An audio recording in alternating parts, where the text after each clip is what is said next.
बिस्मिल्लाहिर्रहमानिर्रहीम। अस्सलाम वालेकुम नाज़रीन, रास्को न्यूज़ से मैं हूं आपका होस्ट एहसन चीमा। नाज़रीन, लगता है कि इलेक्शन बढ़ चुके हैं।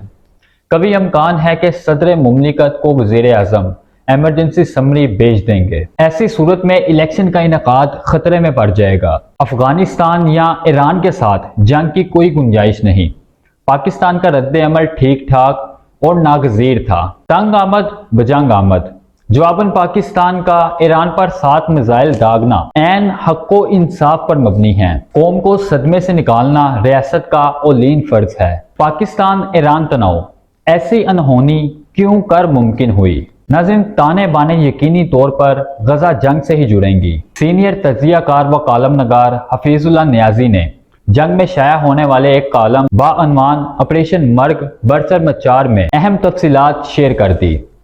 इन्होंने इस कॉलम में लिखा कि ऐसा लगता है कि इलेक्शन बढ़ चुके हैं। वज़ीर आज़म पाकिस्तान बिरूने मुल्क अपना दौरा छोड़कर वापस पहुंचने को हैं। इसके बाद कौमी सलामती कमेटी की मीटिंग पहली तरजीह होगी। कभी इम्कान है कि वज़ीर आज़म सदर मुमलिकत को एमरजेंसी समरी भेज देंगे और ऐसी सूरत हाल में इलेक्शन का इनेकाद खतरे में पड़ जाएगा। बावजूद इसके कि पाकिस्तान की अफगानिस्तान और ईरान के साथ जंग की कोई गुंजाइश नहीं, लेकिन फिर भी पाकिस्तान का जवाब ठीक ठाक और नागज़ीर था। अब सारे मामला ठीक करना पाकिस्तान ही की जिम्मेदारी है। नाज़रीन, जवाबी हमला अशद जरूरी और मजबूरी है कि ईरान ने हमें बंद गली में धकेल दिया है। 24 घंटे के अंदर जवाब ही तो हमीते कौमी का तकाजा था। नाज़रीन, एक ऐसा मुल्क जो हर मुश्किल हालात में पाकिस्तान के साथ खड़ा रहा। दो मुसलमान भाई एक दूसरे पर गोला बारूद बरसाएं नाकाबिले यकीन और नाकाबिले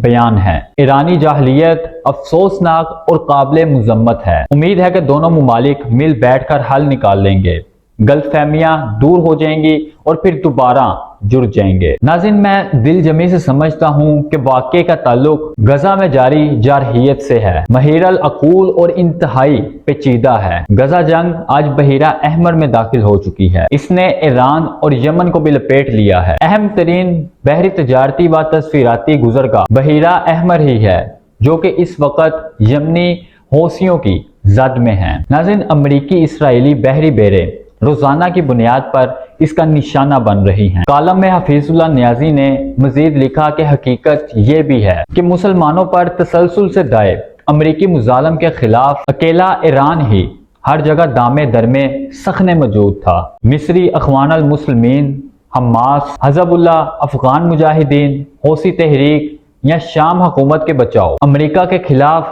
हर मुजाहमत तहरीक का तन मन धन से मददगार बना। नाज़रीन, अगर हमास 4 माह से किसी तरह इसराइल को नाको चने चबवा रही है तो इसका सारा का सारा क्रेडिट ईरान को ही जाता है। ये इम्कान भी मौजूद है कि रूस भी शामिल हाल हो। इसराइल अमेरिका गठजोड़ का दूसरा दर्देसर खलीज अदन, बहिरा अहमर, बिमा सुईस किनाल, जो कि दुनिया की अहम तरीन तजारती व तस्वीराती गुजरगाह हैं, जंग की सूरत में बहुत बड़ा इक्तिसादी बहरान पैदा होगा। अमेरिका जान पर खेलकर यहाँ अपना कब्जा मजबूत रखेगा। इस गुजरगाह से गुजरने वाले तमाम जंगी या तजारती बहरी बेरे आज यमनी हौसियों के जद में हैं। वो किसी वक्त भी बहिरा अहमर को बंद कर सकते हैं। नाज़रीन, जंग फैलने की सूरत में रूस और चीन भी लड़ेंगे। इन हौसियों के हमलों का जिम्मेदार अमेरिका, इसराइल, ईरान को ठहरा रहे हैं। कॉलम के आखिर में हफीजुल्लाह नियाजी ने लिखा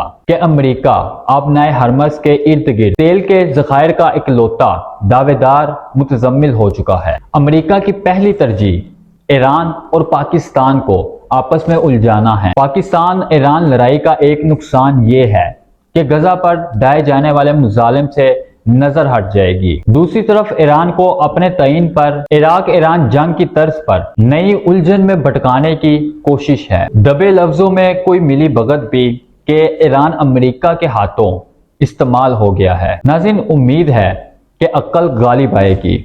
ईरान और पाकिस्तान इस तनाज़े को मिलकर हल कर लेंगे और दोबारा से भाइयों की तरह एक दूसरे का साथ देंगे। अल्लाह हम सब का हामी नासिर हो। तब तक के लिए इजाज़त दीजिए। अल्लाह हाफिज़। पाकिस्तान जिंदाबाद।